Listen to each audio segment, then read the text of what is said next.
Hi everyone! To make our chocolate cake, let's start by preparing our two 8-inch round pans. Grease them and line the bottoms with parchment paper. This is a crucial step. This cake is very soft, and the parchment ensures that your layers will release perfectly without any sticking or tearing. Now let's move on to the dry ingredients. You'll need a large mixing bowl. Start by adding 3 cups or 360 grams of all-purpose flour. It's very important that you don't add too much flour, so for the best results, use a kitchen scale. Extra flour will make the cake dry instead of soft and moist.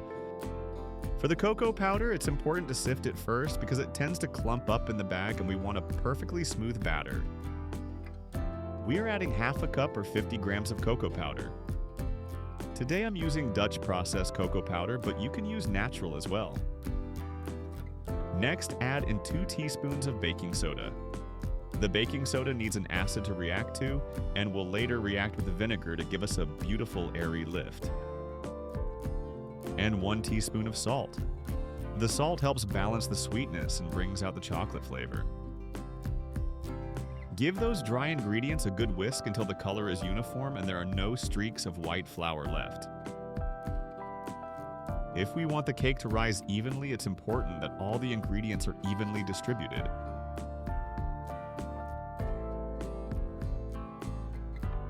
In a separate bowl, we're going to combine our wet ingredients. Start with 2 cups or 400 grams of granulated sugar. Sugar not only makes your cake sweet, but also makes it soft. Then pour in 1 cup or 240 milliliters of soy milk. Soy milk's high protein content will help with the structure of the cake. Now add 3/4 of a cup or 180 milliliters of a neutral tasting oil. This provides that signature moist crumb that stays soft even after refrigeration.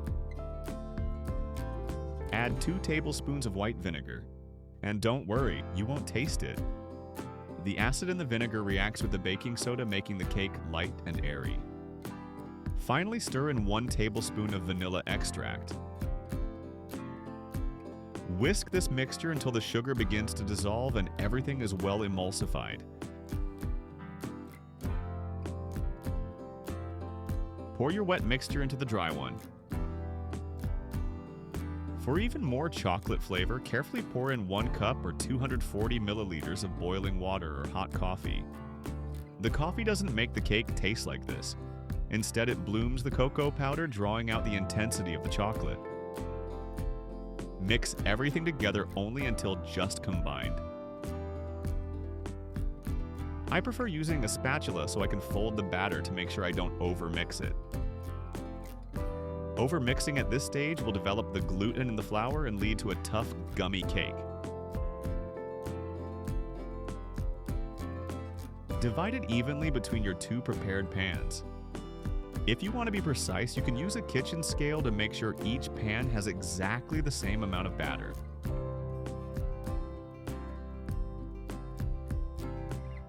Slide them into the center rack of your preheated oven, 350 for 27 to 30 minutes. You'll know they're done when a toothpick inserted into the center comes out clean, or with just a few moist crumbs attached. Avoid over-baking as we want to keep that moist texture. When they're finished, pull them out and let them cool in the pans for at least 10 minutes. This allows the structure to set so they don't break when you move them. Carefully run a spatula or knife around the edges to make sure no parts are stuck. Then invert the cakes onto a wire rack.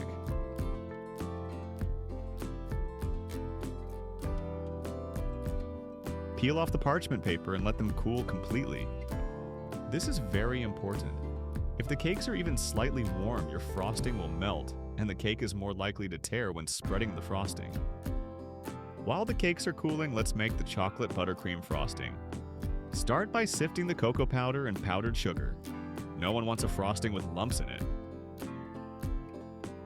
Now you'll need a large bowl and either a hand mixer or a stand mixer fitted with the paddle attachment. Add 1 cup or 227 grams of vegan butter. It's vital that your butter is softened but not melted. If it's too cold, it will be lumpy. If it's too warm, the frosting will be runny. Beat the vegan butter on medium speed for 5 minutes. I like to mix on low speed for the first 30 seconds or so to reduce splattering, but this isn't necessary. I know that 5 minutes seems like a long time, but we are whipping air into it to create a pale, fluffy base. Stop every now and then to scrape down the sides of the bowl to ensure everything is incorporated. Once your butter is done, turn the mixer down to the lowest speed. We're going to add our half cup plus 1 tablespoon or 56 grams of cocoa powder until just combined. Followed by the 3 1/4 cups or 390 grams of powdered sugar. Keeping the speed on low, mix for another 5 minutes. This second beating stage is what gives the buttercream its creamy, smooth, silky texture.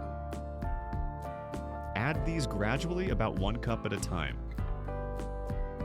If you dump it all in at once, it will more likely have lumps because it will overload the butter, making it dissolve less into it, and you'll end up in a cloud of sugar. Mix each addition on low until just combined. If you're enjoying this recipe, don't forget to hit subscribe so you don't miss any future bakes. Add a 1/4 teaspoon of salt to balance the sweetness, 1 teaspoon of vanilla extract, and 3 tablespoons of soy milk. The milk helps create that spreadable, creamy consistency. If your frosting feels a bit too stiff for your liking, you can add more soy milk 1 tablespoon at a time until it reaches your desired consistency.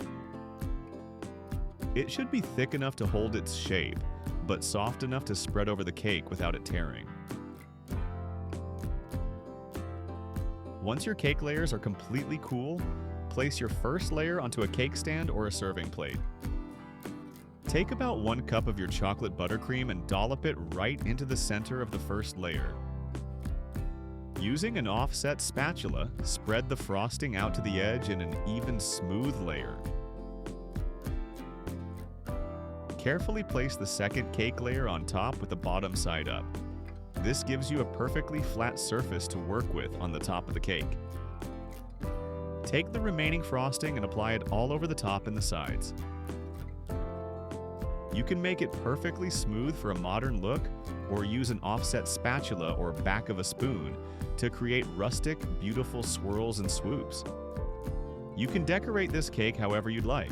It's totally up to you. And there you have it. A stunning double-layered chocolate cake that is moist, deeply chocolatey, and topped with a velvety buttercream. It's the perfect centerpiece for any celebration. I hope you give this recipe a try. Thanks for watching.